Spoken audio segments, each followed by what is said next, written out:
Hello दोस्तों, नमस्कार, प्रणाम।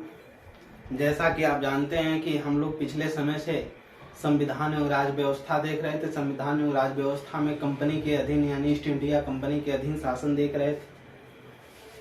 क्या संविधान एवं राज व्यवस्था, संविधान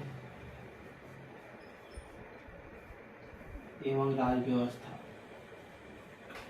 एवं राज व्यवस्था, constitution and polity, Indian constitution, भारतीय संविधान एवं राज व्यवस्था के बारे में हम देख रहे थे, जिसमें देख रहे थे कंपनी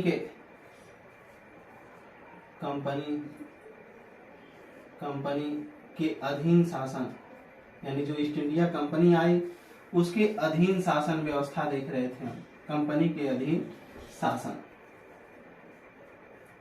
कंपनी के अधीन शासन, कंपनी के अधीन शासन, जिसमें आज हमको अगले शासन के बारे में देखना है।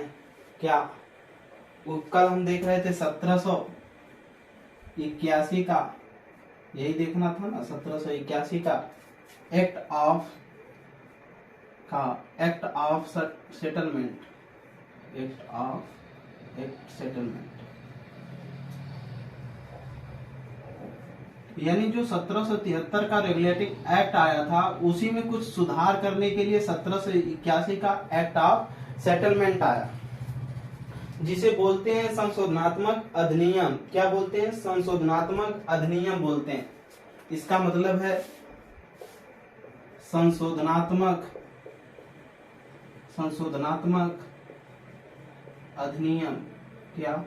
संशोधनात्मक अधिनियम, संशोधनात्मक अधिनियम इसी को बोलते हैं। किसमें? 1773 के रेगुलेटिंग एक्ट में कुछ कमियां थी, उसी को सुधारने के लिए आया तो क्या हुआ? इसके तहत लिखेंगे, इसके तहत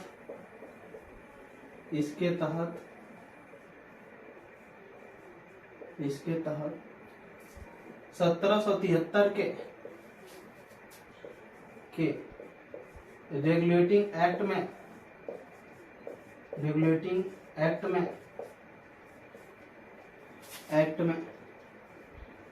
सुधार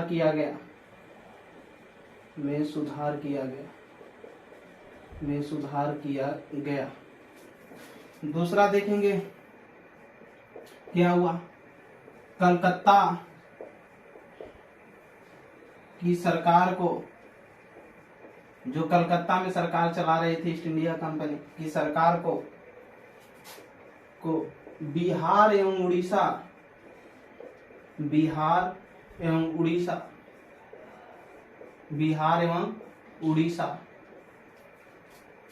के लिए भी कानून बनाने का बिहार, कलकत्ता की सरकार को बिहार और उड़ीसा के लिए भी कानून बनाने का अधिकार दे दिया गया,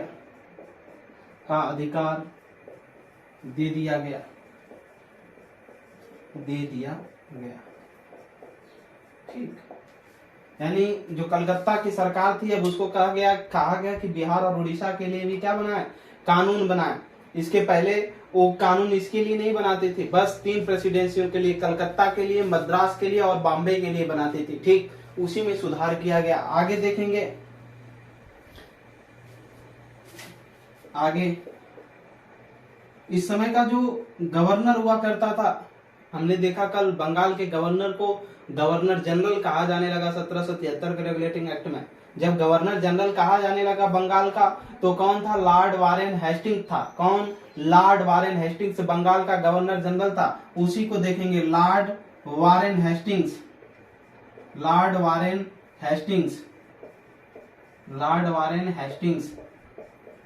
कोष्टक में लिखेंगे गवर्नर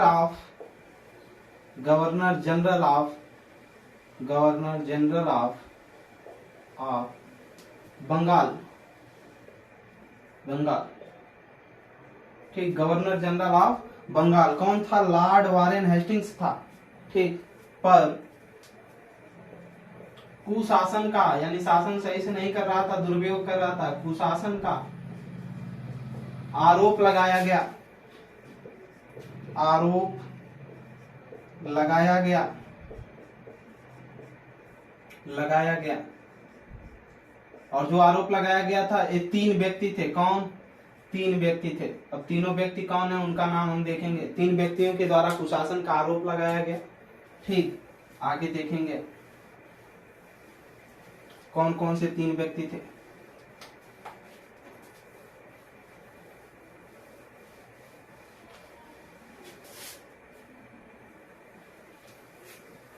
तीन व्यक्ति कौन कौन से थे जिन्होंने कुशासन का आरोप लगाया? पहला था नंद कुमार, नंद कुमार। दूसरा था चैत सिंह। और तीसरा था घसीटी बेगम, घसीटी बेगम, घसीटी बेगम, घसीटी बेगम। इन्हीं तीनों के द्वारा आरोप लगाया गया था। ठीक, कहां पर? ब्रिटेन में, कि जो लॉर्ड वारेन हेस्टिंग्स है ये सही से क्या कर रहा है? शासन नहीं कर रहा है, कुशासन कर रहा है। इन्हीं के द्वारा लगाया गया। और बाद में जब उसके लिए जांच करवाई गई तो गलत मिला तो नंद कुमार को क्या दे दी गई? पूछा गया है क्वेश्चन कई बार बिहार पीसीएस की परीक्षाओं में, इसको क्या दे दी गई? फांसी दे दी गई। जब ये गलत साबित हो गया तो नंद कुमार को क्या दे दी गई थी? फांसी की सजा दे दी गई। 1784 में इसको क्या कर दिया गया? फांसी की सजा दे दिया गया। ठीक, तब से जो गवर्नर जनरल है उसको नियंत्रण करने के लिए क्या बनाया गया? आगे एक बोर्ड बनाया गया। एक क्या बनाया गया? एक बोर्ड बनाया गया, नियंत्रण बोर्ड, कि जाकर के जो भी गवर्नर जनरल बनेंगे उनको शासन करने के लिए, उनको गवर्न करने के लिए एक बोर्ड रहेगा उसके अधीन। तो आगे हम देखेंगे दूसरे अधिनियम के बारे में। ये भारत के पहले की शासन व्यवस्था को धीरे धीरे अब सुधार हो रहा है इसमें। देखेंगे अगला 1784 का पिट्स इंडिया एक्ट। 1784 का Pitt's India act, Pitt's India act, India act 1784 का पिट्स इंडिया एक्ट। देखेंगे इसमें क्या हुआ। East India company, east India company के व्यापार एवं प्रशासन,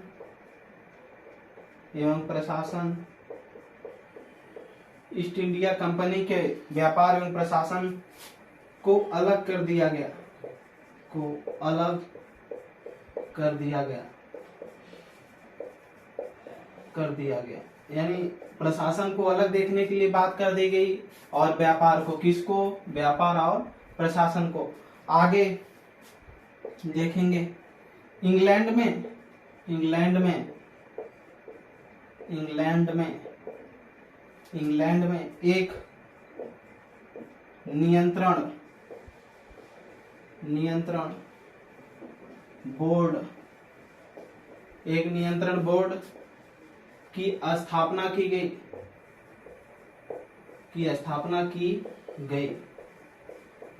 जिसमें कितने सदस्य हुआ करते थे? 6 सदस्य हुआ करते थे। कितने? 6 सदस्य। इसको याद रखेंगे, 6 सदस्य, जिसमें 6 सदस्य हुआ करते थे। इंग्लैंड में एक नियंत्रण बोर्ड की स्थापना की गई जिसमें 6 सदस्य हुआ करते थे, ताकि ये जो गवर्नर जनरल बन रहे हैं उसको, प्रशासन को देखते हुए नियंत्रण कर सके। कहां पर? इंग्लैंड से। और कहां शासन कर रहे थे? जो गवर्नर जनरल थे वो भारत में थे, तो उसको देख सके यहाँ के वो सही से शासन कर रहा है या क्या कर रहा है। क्योंकि जब से लॉर्ड वारेन हेस्टिंग पर कुशासन का आरोप लगाया गया तब से सब व्यवस्थाएं गड़बड़ हो गई थी। आगे देखेंगे इंग्लैंड में एक कोर्ट की स्थापना की गई। इंग्लैंड में एक कोर्ट की स्थापना की गई, एक कोर्ट की स्थापना की गई,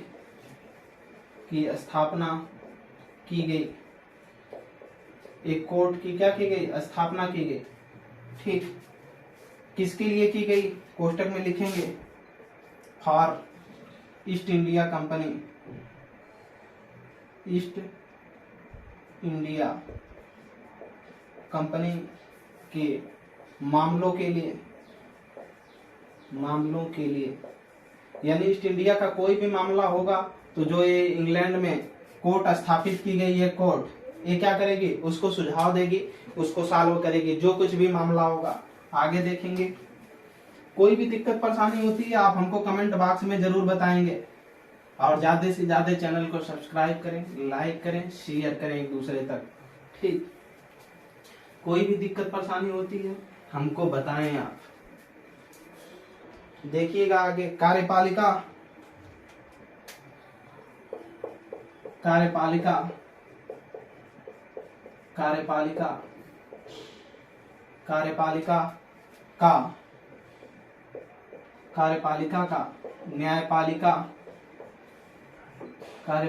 न्यायपालिका से, जो कार्यपालिका थी इसका न्यायपालिका से पृथक्करण की बात कर दी गई, पृथक्करण कर दिया गया यानी अलग कर दिया गया।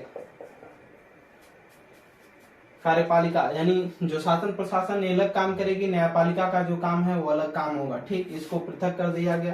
कोष्टक में लिखेंगे 1786 के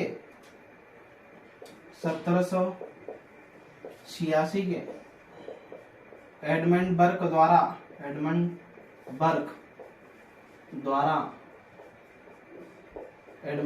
द्वारा वारेन हेस्टिंग्स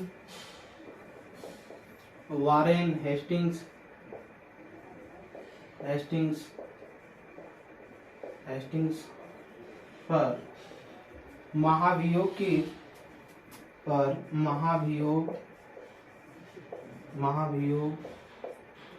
की प्रक्रिया लगाई गई।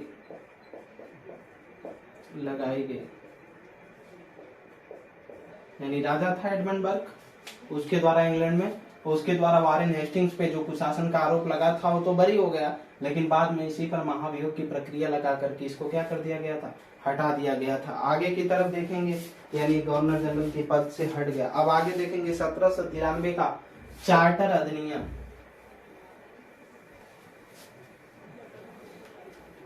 1793 का चार्टर अधिनियम, चार्टर एक्ट,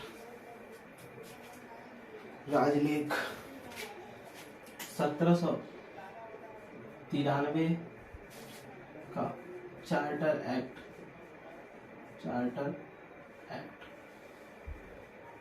1793 का चार्टर एक्ट, इसके बारे में देखेंगे हम। देखेंगे इसके तहत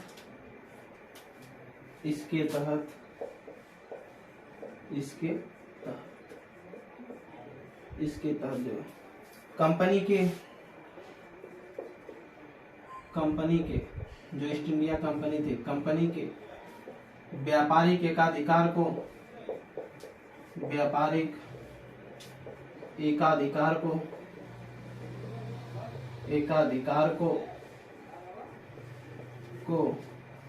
20 वर्षों के लिए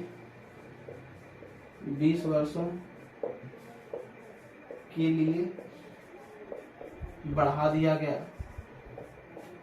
बढ़ाने की बात की गई या बढ़ा दिया गया। ठीक, 20 वर्षों के लिए कंपनी का जो ऐसा कहा गया जो ईस्ट इंडिया कंपनी है भारत में 20 वर्षों के लिए उसका और अधिकार बढ़ाया जाता है और व्यापार करेगी। आगे की तरफ नियंत्रक बोर्ड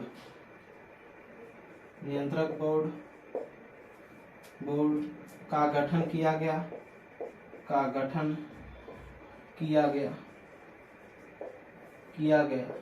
नियंत्रक बोर्ड का गठन किया गया। ठीक, अभी देखा हम लोगों ने जिसमें कितने सदस्य थे, 6 सदस्य थे, वही वाला पिछला जो था 6 सदस्य थे। ठीक,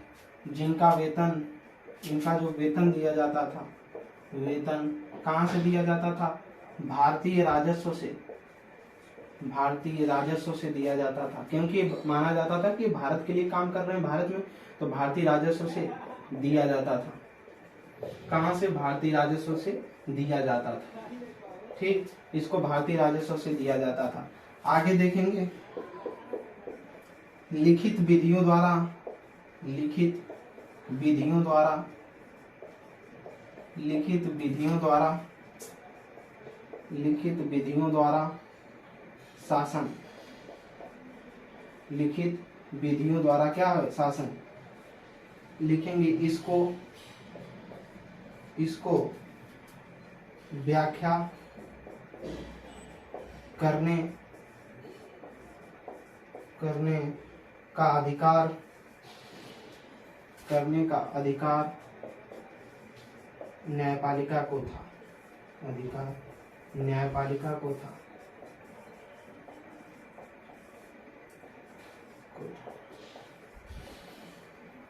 यानी 1793 का जो चार्टर अधिनियम आया, इसमें लिखित विधियों द्वारा शासन किया जाने लगा। यानी जो भी कानून चलेंगे वो लिखे हुए कानून से चलेंगे, शासन व्यवस्था चलेगी। और एक कानून जो व्यवस्था है, अगर उसको व्याख्या करने की कभी जरूरत पड़ी कि वो कानून किस चीज के लिए है, तो उसकी व्याख्या करने का अधिकार किसको? न्यायालय को हुआ करता था। जैसे आज भी हमारे यहाँ जितने भी कानून चलते हैं, उसको व्याख्या करने का अधिकार किसको है? न्यायपालिका को। या संविधान की व्याख्या करने का अधिकार किसको? किसी भी अधिकार को न्यायपालिका को। उसी प्रकार जो लिखित विधियों द्वारा शासन उस समय चलाए गए, इसको व्याख्या करने का अधिकार किसको दिया गया?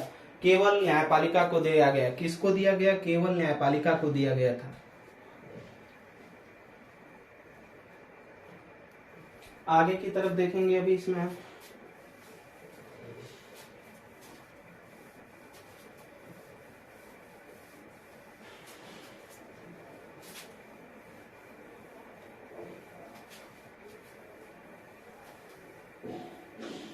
इसी के तहत आगे देखेंगे 21 अप्रैल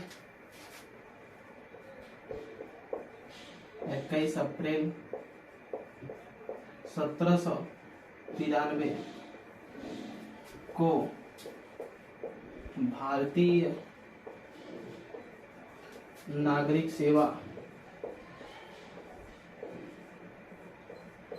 भारतीय नागरिक सेवा की शुरुआत की गई, की शुरुआत की गई,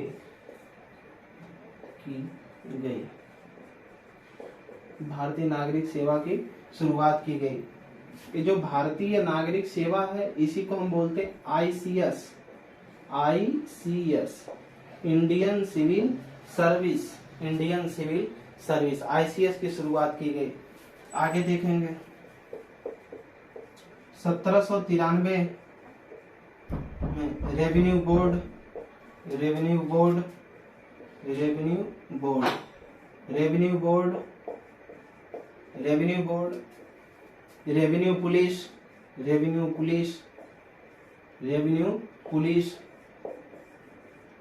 रेवेन्यू बोर्ड और रेवेन्यू पुलिस की क्या की गई? की स्थापना की गई, की स्थापना की गई, की स्थापना की गई। ठीक, किसका? रेवेन्यू बोर्ड की और रेवेन्यू पुलिस की। ठीक ना, रेवेन्यू बोर्ड का मतलब राजस्व को वसूलने का बोर्ड, कार्यालय, और रेवेन्यू पुलिस की स्थापना उसको सहायता करने के लिए, उसको वसूल कर ले आने के लिए पुलिस की स्थापना की गई, यानी जो कोई कर नहीं देता। ठीक, इसी के बोला जाता है अस्थाई बंदोबस्त की व्यवस्था। इसी को क्या बोला जाता है?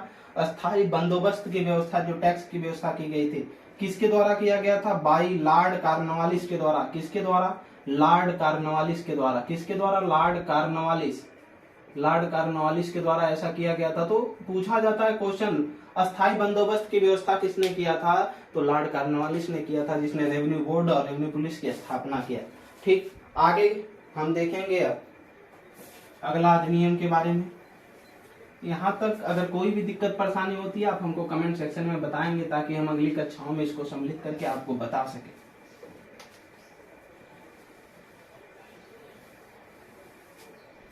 देखेंगे आगे 1813 का चार्टर एक्ट, 1813 का चार्टर एक्ट, 1813 का चार्टर एक्ट, 1813 का चार्टर एक्ट, 1813 का चार्टर एक्ट। देखेंगे ईसाई मिशनरियों का भारत आगमन हुआ। क्या? ईसाई मिशनरियों का, ईसाई मिशनरियों का भारत आगमन, ईसाई मिशनरियों का भारत में आगमन, ईसाई मिशनरियों का भारत में आगमन। ईसाई मिशनरियों का भारत में क्या हुआ? आगमन हुआ। अब ये मिशनरियां क्या, जैसे यहाँ हमारे यहाँ हिंदू धर्म में प्रचार प्रसार करने के लिए साधु सन्यासी होते हैं ना, ठीक जैसे शंकराचार्य हुए, ठीक एक प्रचार करने के लिए लोग निकले हिंदू धर्म का, तो उसी प्रकार जो हमारे यहाँ प्रचार प्रसार करने के लिए हिंदू धर्म में साधु संत और या धर्म प्रचारक होते हैं, उसी प्रकार जो ईसाई धर्म के जो प्रचारक हुए उनको मिशनरियां नाम दिया गया। संत, बड़े बड़े संत जो हुए ईसाई धर्मों के, वो प्रचार करने के लिए भारत में क्या हुआ? आने लगे। ठीक, तो ईसाई मिशनरियों का क्या हुआ? आगमन हुआ। उन्हीं को दिया गया मिशनरी बोला गया। ठीक, तो ईसाई मिशनरियों का यानी ईसाई धर्म के बड़े बड़े साधु संतों का क्या हुआ? भारत में आगमन होने लगा और आगमन हुआ। इसके बाद देखेंगे इसी के तहत बहुत इंपॉर्टेंट है एक क्वेश्चन, कई बार आईएएस और पीसीएस में पूछा जा चुका है, परीक्षा वाणी की बुक देखेंगे तो भारतीय शिक्षा के लिए घटना चक्र विशेषांक देखिए ना, पीसीएस पूर्व अवलोकन उत्तर प्रदेश, उसमें भी पूछा गया भारतीय शिक्षा के लिए क्या, भारतीय शिक्षा के लिए पहली बार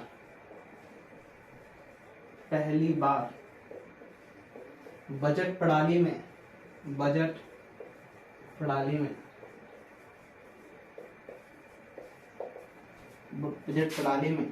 1 लाख रुपए आवंटित किए गए,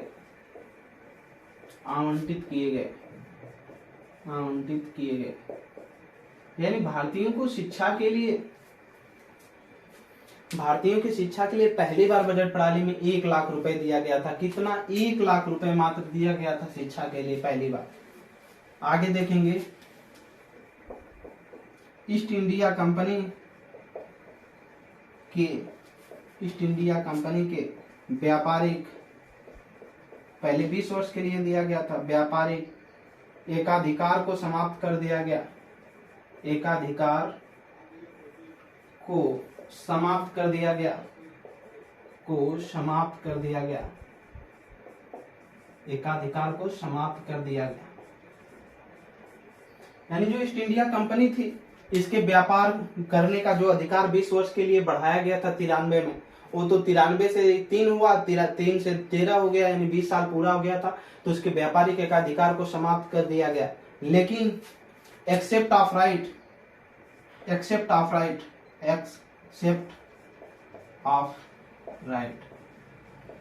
जीएसटी राइट्स, कुछ अपवाद रह गए जिसको मतलब स्वीकार किया गया कि चाय का व्यापार करेगी जो ईस्ट इंडिया कंपनी है, चाय का व्यापार करेगी,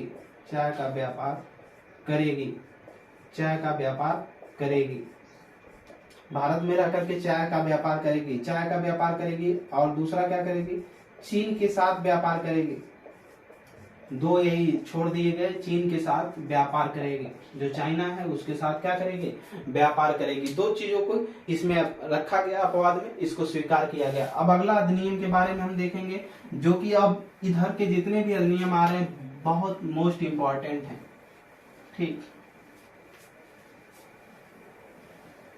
थोड़ा सा इधर के जो टॉपिक हैं 1-2 दिनों में जब तक चल रहा है भारत का संवैधानिक विकास, तब तो है क्वेश्चन भी पूछे जाते हैं और तब भी है थोड़ा बातें नहीं समझ में आती हैं, लेकिन इसके बाद संविधान बहुत आसानी पानी की तरह हम बताएंगे, परेशान होने की जरूरत नहीं है। आगे की तरफ देखेंगे 1833 का चार्टर एक्ट, 1833 का चार्टर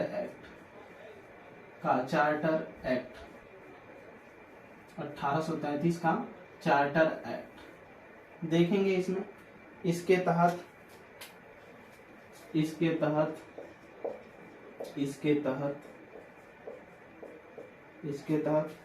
कंपनी के प्रशासन का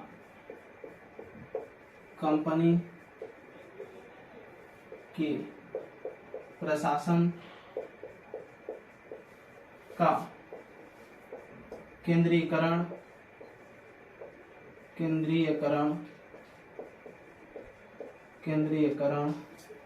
कर दिया गया।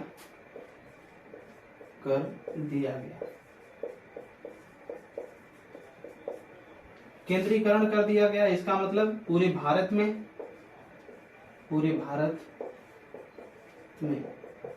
भारत में इसको फैला दिया गया। पहले कुछ हिस्सों में जहां अंग्रेज शासन किया करते थे, अब पूरे भारत में इसको फैला दिया गया कि पूरे भारत में कंपनी क्या करेगी, शासन करेगी। आगे की तरफ देखेंगे, बंगाल के गवर्नर जनरल को, बहुत ही मोस्ट इंपॉर्टेंट लाइन है, बंगाल के गवर्नर जनरल को, बंगाल के गवर्नर जनरल को, बंगाल का जो गवर्नर जनरल था उसको को भारत का गवर्नर जनरल भारत का गवर्नर जनरल कहा जाने लगा। भारत का गवर्नर जनरल कहा जाने लगा।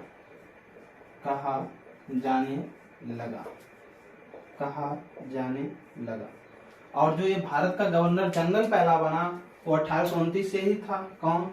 लॉर्ड विलियम बेंटिक, जिन्होंने सती प्रथा का क्या किया था, राजा राममोहन के सहयोग से अंत। लॉर्ड विलियम बेंटिक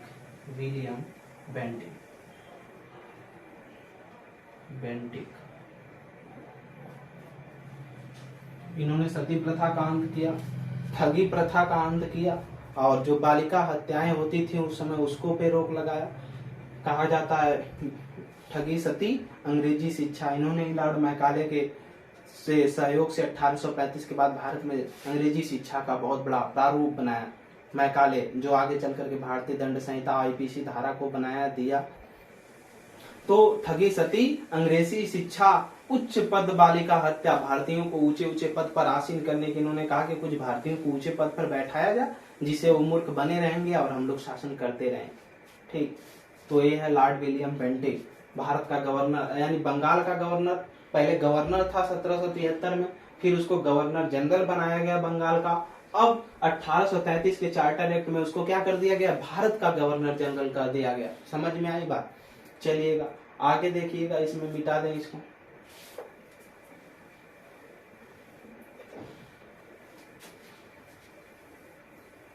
इसमें कोई भी दिक्कत परेशानी होती है आप हमको बताएंगे। लिखेंगे 1835 में ही 1835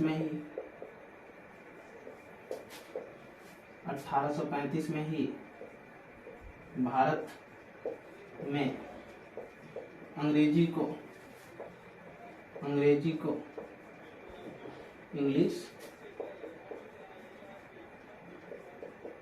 इंग्लिश को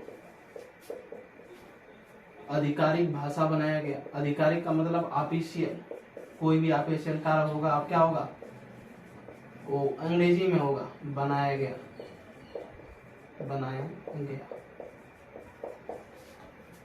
इन्होंने सोचा कि इनको तो संस्कृत हिंदी के अलावा कुछ आता नहीं, तो इनको अगर अंग्रेजी पढ़ाई जाएगी, अंग्रेजी में बताया जाएगा तो ज्यादा चीजों को समझेंगे नहीं, तो हम और ज्यादा दिनों तक शासन कर सकते हैं। आगे देखेंगे, जो ईस्ट इंडिया कंपनी थी उसको चाय के व्यापार का और चीन के साथ व्यापार का, चाय का व्यापार का और चीन के साथ व्यापार का एकाधिकार का अंत कर दिया गया। यानी जो ईस्ट इंडिया कंपनी को चाय का और चीन के साथ, क्या चाय का व्यापार और दूसरा चीन के साथ व्यापार का अधिकार दिया गया था, इसको कह दिया गया, अब इसका अंत हो गया, खत्म कर दिया गया। आगे देखेंगे, अंग्रेजों को प्रथम बार भारत में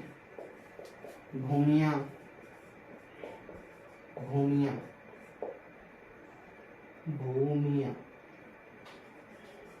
भूमियां खरीदने का, अंग्रेजों को भारत में प्रथम बार भूमियों को खरीदने का अधिकार प्रदान किया गया, यानी अंग्रेज भूमि को खरीद सकते हैं, जो अंग्रेज यहाँ रहना चाहते हैं, ठीक व्यापार करना चाहते हैं, और आकर के भूमि को खरीद सकते हैं। ये अधिकार 1833 के चार्टर एक्ट के तहत मिला। अब अगला अधिनियम देखेंगे हम, वो इससे भी इम्पोर्टेंट है।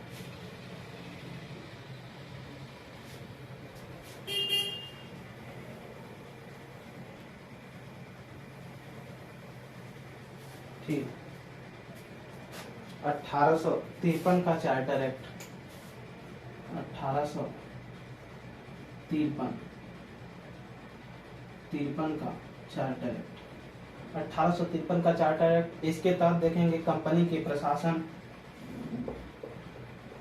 कंपनी जो ईस्ट इंडिया थी, कंपनी के प्रशासन, इसके बांटा गया था ना, प्रशासन का अलग, व्यापार का अलग। तो व्यापार को तो पूरा अधिकार समाप्त कर दिया गया इसके 33 वाले अधिनियम, लेकिन कंपनी के प्रशासन एवं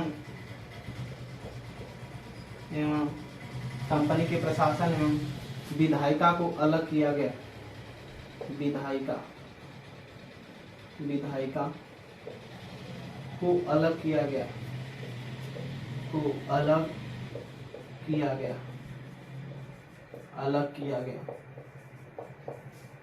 यानी जो विधायिका कानून को जो बनाती है, विधायिका कानून को बनाती है, और प्रशासन कार्यपालिका उसको अमल करवाती है या करती है, उसको लागू करती है। ठीक, तो इसको अलग कर दिया गया, यानी संसद विधायिका को कार्यपालिका से अलग कर दिया गया। ठीक, आगे नहीं भाई, संसद जो कानून बना रही है और जो कार्यपालिका उसको लागू कर रही है, अब दोनों अगर अधिकार क्षेत्र में रहेंगे तो कैसे काम चलेगा? सरकार उसको बार बार दबाव देगी, नहीं यही कानून बनाओ, जैसे आज के समय में चाचा की सरकार में मोदी जी के हो रहा। आगे देखेंगे इसमें हम इस अधिनियम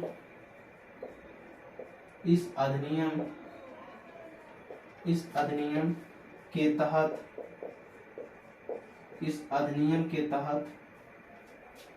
अखिल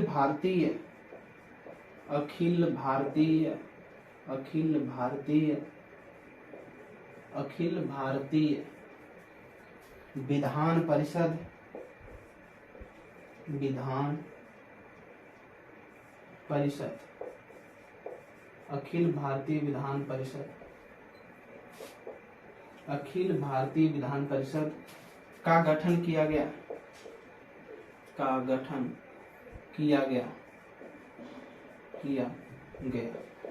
अखिल भारतीय विधान परिषद का क्या किया गया? गठन किया गया। ठीक, जिसमें सदस्य हुआ करते थे,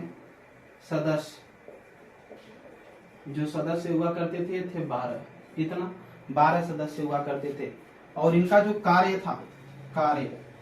जो अखिल विधान परिषद बनी, इसका कार्य देखेंगे तो जो कार्य था वो था विधि का निर्माण करना,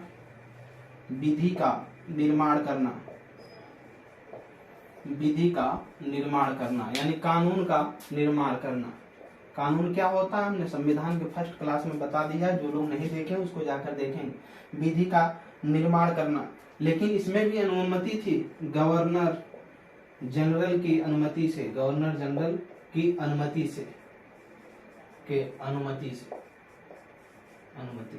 किसकी अनुमति से? गवर्नर जनरल की अनुमति से ही विधि का क्या करेंगे? निर्माण करेंगे। अगला था जो इसी को अनुमति से, इसी को कहा जाता था, इसी को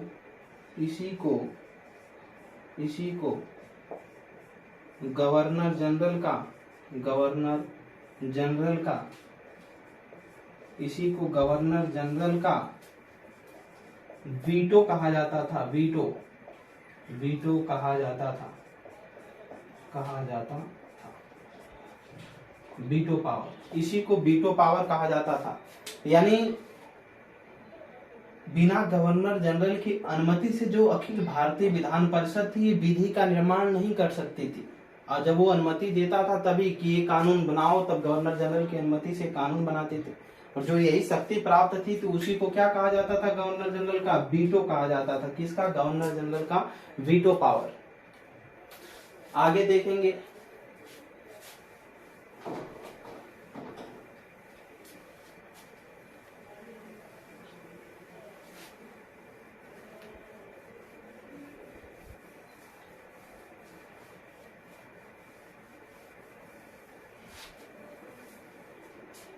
इस समय लॉर्ड डलहौजी भारत का क्या था? गवर्नर जनरल था। उसी समय बंगाल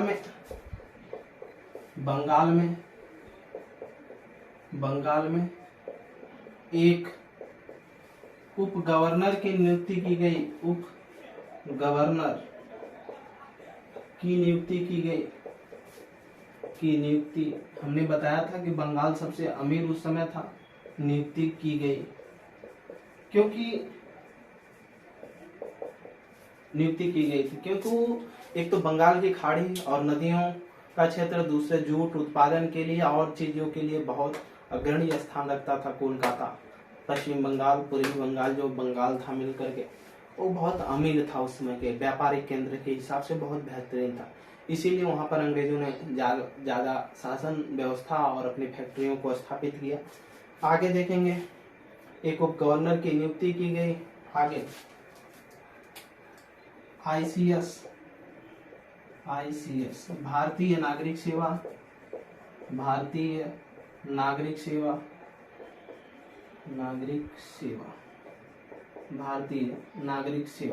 आईसीएस के लिए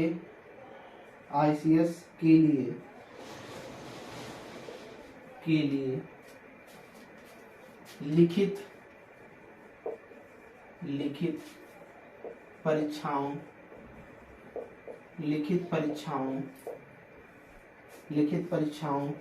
की शुरुआत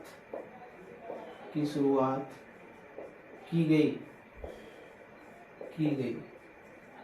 यानी इसके पहले आईसीएस केवल स्टार्ट हुआ, इंडियन सिविल सर्विस, भारतीय नागरिक सेवा। फिर कहा गया कि अब इसमें क्या होंगी? लिखित परीक्षाएं होंगी। ठीक, क्या होंगी?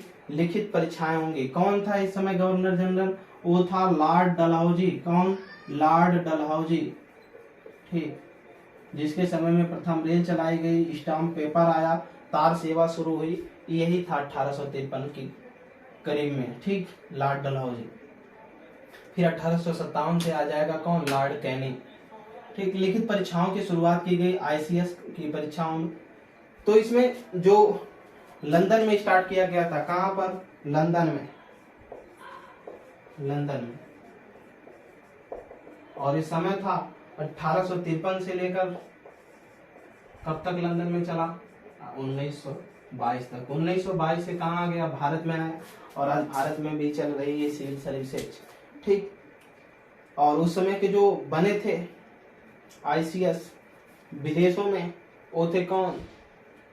आईसीएस प्रथम आईसीएस जो बने थे, कौन बने थे? सत्येंद्रनाथ टैगोर। हाँ, सत्येंद्रनाथ टैगोर बने थे। आगे देखेंगे, अगला पॉइंट देखेंगे, निदेशक मंडल से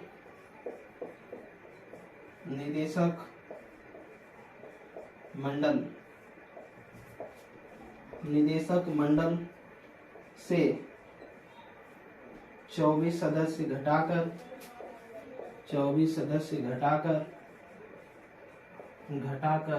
18 कर दिए गए।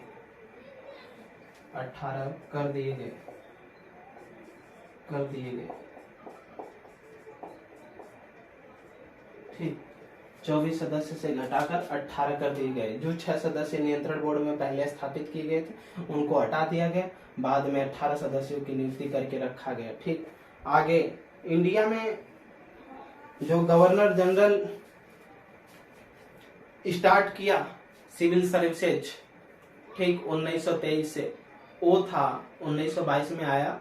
और फिर 1923 से जो स्टार्ट हुआ वो लॉर्ड रीडिंग था। और इस समय जो स्टार्ट किया था लंदन में उस समय स्टार्ट जो हुआ था 1853 से 1900, तो लॉर्ड डलहौजी था। ठीक, सत्येंद्रनाथ टैगोर पहले भारतीय थे जो आईसीएस की परीक्षा में उत्तीर्ण हुए थे। कहाँ पर? लंदन में। ठीक ना। तो आज के लिए इतना ही। कल हम लोग 1853 का चार्टर एक्ट समाप्त हुआ। 1857 की क्रांति हुई, आप जानते हैं, बहुत विशाल होने के नाते उस क्रांति से पूरा अंग्रेजों का भी दिल दहल उठा। इसके बाद परिवर्तन हो गया। जो सत्ताएं थी ईस्ट इंडिया कंपनी से हस्तांतरित होकर के किधर चले गए? ब्रिटिश क्राउन के पास चली गई। अब जो भी है उधर से ब्रिटिश क्राउन जिनको जिनको गवर्नर जनरल भारत का नियुक्त करके भेजता था वो आते थे और शासन करते थे। तो 1858 से गवर्नर जनरल के पद को क्या कर दिया गया? वायसराय नाम दे दिया गया। ठीक, वायसराय। तो प्रथम जो वायसराय भारत में आया वो लॉर्ड कैनिंग था। 1858 से लॉर्ड कैनिंग का शासन 57 में ही आ गया था। 58 से उसका कार्यभार चलेगा। और हम पढ़ेंगे भारत का स्वतंत्रता पत्र या घोषणा पत्र, भारतीय जो भारत का है घोषणा पत्र पढ़ेंगे। 1858 के भारत का घोषणा पत्र महारानी विक्टोरिया के द्वारा जो लाया गया था और उसको मिंटो पार्क इलाहाबाद में, उसमें कैनिंग के द्वारा इसको पढ़ा गया था। ठीक उसी समय 1858 में एक दिन के लिए भारत की राजधानी कहाँ बनी थी? इलाहाबाद बनी थी। तो आगे से हम कल देखेंगे अब किसके अधीन शासन? ब्रिटिश क्राउन के अधीन शासन। किसके अधीन शासन? ब्रिटिश क्राउन के अधीन शासन। मेहनत से खूब बढ़िया से पढ़िए, और अगर पढ़ेंगे नहीं तो फिर दिक्कतें हैं। आगे कंपटीशन का दौर है, बढ़ता भी जा रहा है कंपटीशन, इसलिए हमारी गुजारिश है कि मेहनत से पढ़ें, लगाव से पढ़ें। जो चीजें नहीं आती हैं उसको पूछें, और अगर डाउट नहीं पूछेंगे तो फिर आप डाउट में रह जाएंगे तो परीक्षा को क्वालिफाई नहीं कर पाएंगे। क्योंकि परीक्षाएं इतना बेहतरीन तरीके से विकल्प तैयार करके रखता है एग्जामिनर कि दो विकल्प आपको एक साथ सही लगेंगे। और डाउट आपका तभी आएगा जब आप पढ़ेंगे। आप पढ़ते ही नहीं है आप लोग तो डाउट आएगा नहीं। और जब तक आप डाउट अपना क्लियर नहीं करेंगे और टीचर से पढ़ करके पूछेंगे नहीं, तब तक आप कुछ नहीं कर सकते हासिल। इसलिए कमेंट बॉक्स में जो भी कुछ सुझाव हो आप हमको बताएं और मेहनत से पढ़ें।